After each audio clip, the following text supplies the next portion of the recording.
The Philosopher's Charm. From childhood on, we are assured on every hand by scientists, by philosophers, by our religious teachers, that ours is the earth and the fullness thereof. Beginning with the first chapter of Genesis, we are told that God said, "Let us make man in our image, after our likeness, and let them have dominion over the fish of the sea, and over the fowl of the air, and over the cattle, and over all the earth, and over every living thing that moveth upon the earth." All through the Old and New Testament, we are repeatedly adjured to use these God-given powers. "He that believeth on me," said Jesus, "the works that I do shall he do also, and greater works than these shall he do. If ye abide in me, and my words abide in you, ye shall ask what ye will, and it shall be done unto you. For verily I say unto you, that whosoever shall say unto this mountain, Be thou removed, and be thou cast into the sea, and shall not doubt in his heart, but shall believe that those things which he saith shall come to pass, he shall have whatsoever he saith. The kingdom of God is within you." We hear all this, perhaps we even think we believe, but always when the time comes to use these God-given talents, there is the doubt in our heart. Baudouin expressed it clearly: to be ambitious for wealth and yet always expecting to be poor, to be always doubting your ability to get what you long for, is like trying to reach east by travelling west. There is no philosophy which will help a man to succeed when he always doubts his ability to do so, and thus attracting failure. You will go in the direction in which you face. There is a saying that every time the sheep bleats, it loses a mouthful of hay. Every time you allow yourself to complain of your lot, to say, "I am poor, I can never do what others do, I shall never be rich, I have not the ability that others have, I am a failure, luck is against me," you are laying up so much trouble for yourself. No matter how hard you may work for success, if your thought is saturated with the fear of failure, it will kill your efforts, neutralize your endeavors, and make success impossible. And that is the reason for all our failures. We are like the old lady who decided she wanted the hill behind her house removed. So she got down on her knees and prayed the good Lord to remove it. The next morning she got up and hurried to the window. The hill was still in its same old place. "I knew it," she snapped. "I gave him his chance, but I knew all the time there was nothing to this prayer business." Prayer is not a mere asking of favours. Prayer is not a paean of praise. Rather, prayer is a realization of the God power within you, of your right of dominion over your own body, your environment, your business, your health, your prosperity. It is an understanding that you are heir of God and co-heir with Christ, and that as such no evil has power over you, whereas you have all power for good, and good means not merely holiness. Good means happiness, the happiness of everyday people. Good means everything that is good in this world of ours, comforts and pleasures, and prosperity for us, health and happiness for those dependent upon us. There are no limits to good, except those we put upon ourselves. The Kingdom of Heaven. The kingdom of heaven is within you. Heaven is not some faraway state, the reward of years of tribulation.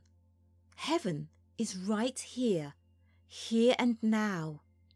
When Christ said that heaven was within us, he meant just what he said, that the power for happiness, for good, for everything we need of life is within each one of us.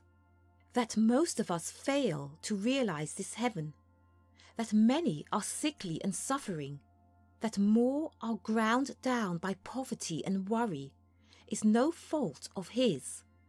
He gave us the power to overcome these evils. He stands ready and waiting to help us use it. If we fail to find the way, the fault is ours. To enjoy the heaven that is within us, to begin here and now to live the life eternal, takes only a fuller understanding of the power that is within us. Even now, with the limited knowledge of our command, we can control circumstances to the point of making the world without an expression of our own world within, where the real thoughts, the real power resides. Through this world within, you can find the solution of every problem, the cause for every effect. Discover it, and all power, all possession is within your control. For the world without is but a reflection of that world within. Your thought creates the conditions your mind images. Keep before your mind's eye the image of all you want to be, and you will see it reflected in the world without. Think abundance, feel abundance, believe abundance, and you will find that as you think and feel and believe, abundance will manifest itself in your daily life. But let fear and worry be your mental companions. Thoughts of poverty and limitation dwell in your mind, and worry and fear, limitation and poverty will be your constant companions day and night. Your mental concepts is all that matters. Its relation to matter is that of idea and form. There has got to be an idea before it can take form. As Dr. Terry Walter says, the impressions that enter the subconscious forms indelible pictures, which are never forgotten and whose power can change the body, mind, manner, and morals, can in fact revolutionize a personality. All during our waking hours, the conscious mind, through the five senses, acts as constant feeder to the subconscious. The senses are the temporal source of supply for the content of the soul mind. Therefore, it is most important that we know and realize definitely and explicitly that every time we think a thought or feel an emotion, we are adding to the content of this powerful mind, good or bad, as the case may be. Life will be richer or poorer for the thoughts and deeds of today. Your thoughts supply you with limitless energy, which will take whatever form your mind demands. The thoughts are the mould which crystallizes this energy into good or ill according to the form you impress upon it. You are free to choose which, but whichever you choose, the result is sure. Thoughts of wealth, of power, of success can bring only results commensurate with your idea of them. Thoughts of poverty and lack can bring only limitation and trouble. A radical doctrine, you'll say, and think me wildly optimistic, because the world has been taught for so long to think that some must be rich and some poor, that trials and tribulations are our lot.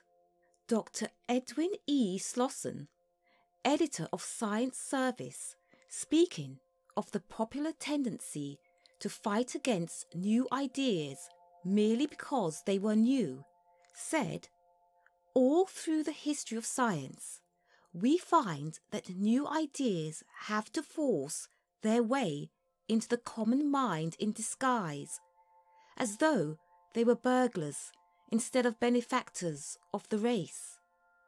And Emerson wrote, "The virtue in most request is conformity. Self-reliance is its aversion. It loves not realities and creators, but names and customs." In the ages to come, man will look back upon the poverty and wretchedness of so many millions today and think how foolish we were not to take advantage of the abundance all about us. Look at nature, how profuse she is in everything. Do you suppose the mind that imaged that profuseness ever intended you to be limited, to have to scrimp and save in order to eke out a bare existence? There are hundreds of millions of stars in the heavens. Do you suppose the mind which could bring into being worlds without number in such prodigality intended to stint you of the few things necessary to your happiness? What is money but a mere idea of mind, a token of exchange? The paper money you have in your pockets is supposed to represent so much gold or silver currency. There are billions upon billions of this paper money in circulation, yet all the gold in the world amounts to only about $8 billion. Wealth is in ideas, not in money or property. You can control those ideas through mind. Reduced to the ultimate, to the atom or to the electron, everything in this world is an idea of mind. All of it has been brought together through mind. If we can change the things we want back into mental images, we can multiply them as often as we like, possessing all that we like.